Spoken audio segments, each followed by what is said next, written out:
दोस्तों, आपके दिमाग में कभी ना कभी एक सवाल ज़रूर आया होगा कि जब सरकार के पास नोट छापने की मशीन है तो सरकार अनलिमिटेड नोट क्यों नहीं छापती। सरकार बहुत सारे नोट छापकर सबको अमीर क्यों नहीं बना देती। अगर सरकार बहुत सारे नोट छापकर गरीबों को दे देगी तो गरीबी भी मिट जाएगी, फिर ना कोई बेरोजगार रहेगा और ना ही कोई भूखे पेट सोएगा और ना ही किसी को फुटपाथ पर सोना पड़ेगा। लेकिन सरकार ऐसा क्यों नहीं करती। तो चलिए समझते हैं कि ऐसा क्यों नहीं किया जा सकता। किसी भी देश में बनने वाली गुड्स एंड सर्विसेज अर्थात किसी भी तरह का सामान और सेवा की कीमत उस देश की प्रेजेंट करेंसी के बराबर होती है। यानी किसी भी देश में जो सामान की कीमत होती है वह प्रेजेंट करेंसी के बराबर होती है। चलिए इसको हम लोग एक छोटे से एग्जाम्पल से समझते हैं। मान लीजिए कि सरकार ने बहुत सारे नोट छाप दिए और देश के हर व्यक्ति के पास लाखों करोड़ों रुपए आ गए। अब आप मार्केट में छोटी से छोटी चीज़ भी खरीदने जाएंगे, जैसे कि पेन, पेंसिल या फिर टूथपेस्ट, तो उसके लिए भी आपको बहुत सारे पैसे चुकाने होंगे, क्योंकि देश में सब लोगों के पास लाखों करोड़ों रुपए भले ही आ गए हों, लेकिन देश में बनने वाली वस्तुएं या फिर बोल सकते हैं जो कच्चा माल था वो पहले वाला ही है। तो हर चीज़ की कीमत उतनी ही ज़्यादा बढ़ जाएगी जितनी अधिक मात्रा में नोट छापे जाएंगे और देश में महंगाई आसमान छूने लगेगी। ओके, तो इस तरह से अगर अनलिमिटेड नोट गवर्नमेंट द्वारा छापे जाते हैं तो महंगाई भी अनलिमिटेड तरीके से बढ़ती चली जाएगी। चलिए अब हम लोग इतिहास से कुछ सबक लेते हुए इसके कुछ उदाहरण देखते हैं। वैसे तो सब देशों को पता है कि नोट छापने से महंगाई बढ़ेगी, लेकिन कुछ देशों ने पहले ऐसी गलती की है। सबसे पहले बात करते हैं जर्मनी की। प्रथम विश्व युद्ध के बाद जर्मनी की अर्थव्यवस्था काफ़ी ज़्यादा ख़राब हो गई थी। युद्ध की ज़रूरत को पूरा करने के लिए जर्मनी ने कई देशों से उधार लिया था।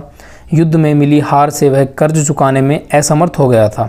इसके बाद जर्मनी ने सोचा कि हम बहुत सारे नोट छापकर कर्ज उतार देंगे। फिर जर्मनी ने यही किया, उसने बहुत सारा पैसा छाप दिया, जिसका नतीजा यह हुआ कि वहाँ की करेंसी की कोई वैल्यू नहीं रही और महंगाई ने तो आसमान छू लिया।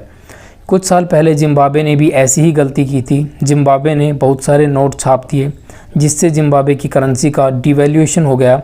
मतलब वहाँ की करेंसी की जो कीमत है वो काफ़ी कम हो गई और सामान की कीमतें काफ़ी हद तक बढ़ गई और वहाँ करेंसी की कीमत इतनी कम हो गई कि वहाँ पर ब्रेड और अंडे जैसी नॉर्मल यूज़ की चीज़ें खरीदने के लिए भी बैग भरकर पैसे देने पड़ते थे। दोस्तों, अब आप समझ गए होंगे कि जितने ज़्यादा नोट छापे जाएंगे उतनी ही ज़्यादा महंगाई बढ़ेगी किसी भी देश के अंदर।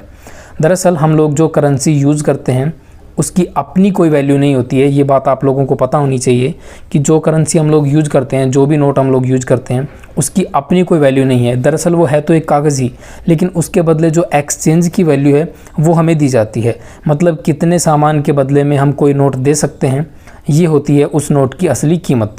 दोस्तों, आपको पता होना चाहिए कि किसी भी देश में कितने नोट छापने हैं यह उस देश की सरकार, उस देश की जीडीपी की स्थिति, सेंट्रल बैंक और विकास दर पर निर्भर करता है।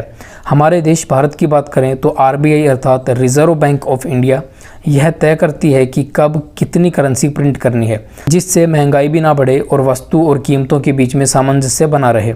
भारत सरकार पहले 1 रुपये का नोट छापती थी, लेकिन अब सभी नोट आरबीआई द्वारा छापे जाते हैं। उम्मीद करता हूं दोस्तों आपको इस सवाल का जवाब मिल गया होगा कि सरकार अनलिमिटेड नोट क्यों नहीं छापती।